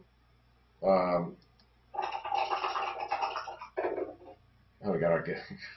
okay, so he failed on that training attempt. But it's okay, I can just do it again because he's got 3 training points, so I really have 3 chances to get his defense up. So I'm going to roll again now. This is my 2nd training attempt for defense. I don't lose those other 2 training points. Okay, I got it. So his defense is up by 1, so now I get 2 other skills. Well, now I have 2 attack and 2 defense. I think I want to bump my dexterity up to keep it in line. So that way I can roll all attack and defense dice. Of course, assuming we don't get that break to come back to haunt us. And 1 more. Med Pack. That's a multiplier that is even higher than Fast Hands. So the way that the Aquamarine Stim Stalker or Stacker works, I got to get Stim Kit first. This is extra healing. This is better than Med Kit, but it comes with a risk. And I have to get this before I can get anything else. So the risk is that you have a 1 in 6 shot of rolling a tainted mixture, which hurts you for 1. and it's true damage. And you lose the die, unless you have the option to re-roll it, which you can possibly get from one of these other dice. I think maybe Chain Reactor. I can't remember. One of these gives you a re-roll ability so that you can avoid tainted mixtures. But as you can see, if you don't get tainted mixture, which is only on one die face, it's not a huge risk, but it is a risk. But then as opposed to 1, 2, or 3 heal, you get 2, 3, or 4 heal, and possibly 5. Oh, and this is buff HP. Oh, this isn't just healing; it's buff HP, which means that you actually get extra. It doesn't affect your health per se, but it does give you extra, sort of like extra defense. If you're playing the game, you would stack up the buff HP on your player mat, and anytime you got hurt with anything other than true damage, you would just take away from the buff HP. But true damage still applies to your main health stat. Okay, so I think I've taken care of all of my training points. I guess we're restoring health for both of our guys. That's going to be how we spend the recovery phase. And I guess we're ready to move on to our next encounter.